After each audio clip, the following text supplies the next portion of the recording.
Bonjour cher PDG et copains hamsters.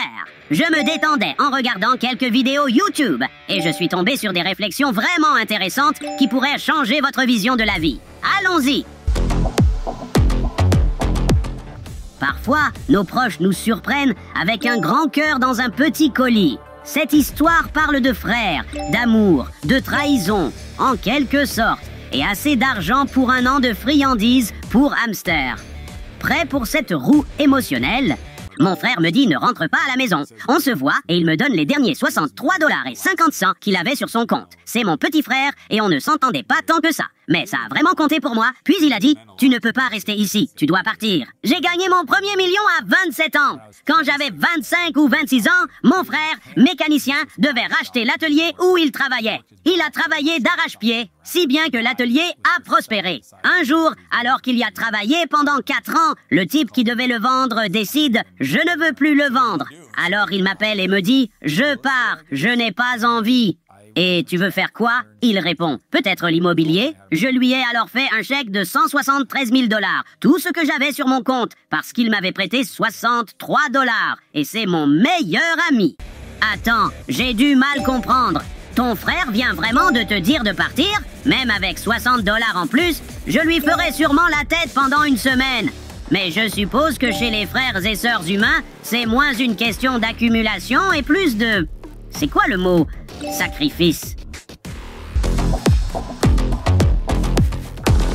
Si vous avez l'impression de courir sans avancer, le problème n'est peut-être pas la roue, mais ce qui se passe dans votre tête. Cette vidéo parle de la perception de soi. Et croyez-moi, on vaut tous plus que ce qu'on croit. Un esprit négatif verra toujours le monde à travers ses préjugés, c'est vrai. Alors, si vous entrez dans une situation en vous croyant déplaisant, indésirable, imparfait ou insuffisant, vous finirez par tordre la réalité pour qu'elle corresponde à vos croyances. Exactement. Donc, si je pense être un hamster triste sans friandises, l'univers va s'assurer de m'en priver à jamais.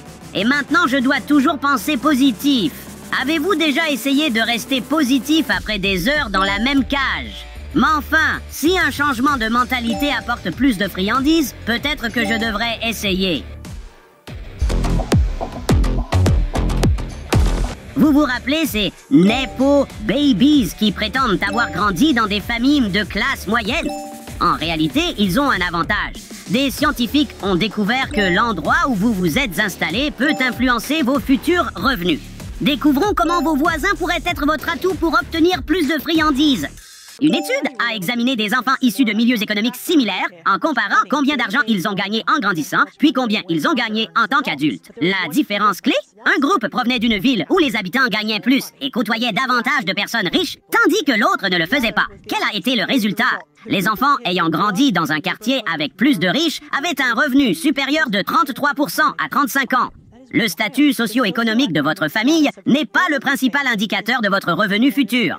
Ce qui compte, c'est la connectivité économique. Combien de personnes riches et pauvres vivent à proximité de vous et pourraient devenir vos amis. Donc, si vous voulez gagner plus d'argent, faites attention à votre entourage, mais aussi à votre lieu de vie. Ça veut dire que traîner avec des hamsters chics et bien nourris finira par me rendre plus riche? Ça explique beaucoup de choses. Je me demandais pourquoi mes amis ne mangent que des graines en promo. Il est peut-être temps de parler aux hamsters de l'autre côté de l'animalerie.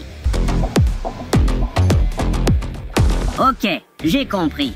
Pour être riche, il faut habiter là où vivent les riches. Mais comment un hamster sans crédit peut obtenir un prêt immobilier ou une petite voiture?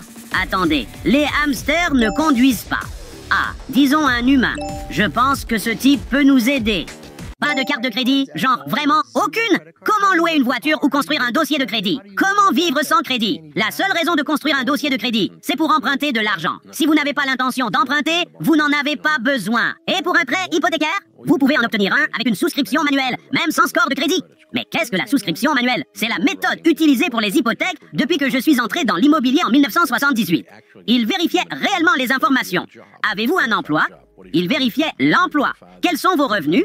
Il vérifiait les revenus. Il vérifiait votre dépôt. Et ainsi, on a pu savoir si vous aviez l'argent pour la compte à la banque. Ils examinent les documents pour prouver que la personne peut financièrement acheter une maison, même avec un score de crédit nul. Donc, Pas besoin de score de crédit si vous optez pour l'ancienne méthode. La souscription manuelle, c'est ce que mon arrière-grand hamster faisait pour troquer de la litière supplémentaire. J'adore l'ambiance vintage. Si ça me permet d'avoir plus d'espace pour mes tunnels, peut-être que je vais tenter le coup. Merci d'avoir regardé ces conseils avec moi. Pour en voir plus, likez et abonnez-vous. À la prochaine. Et rappelez-vous, les hamsters sont puissants. Un pour tous et tous pour un. Salut!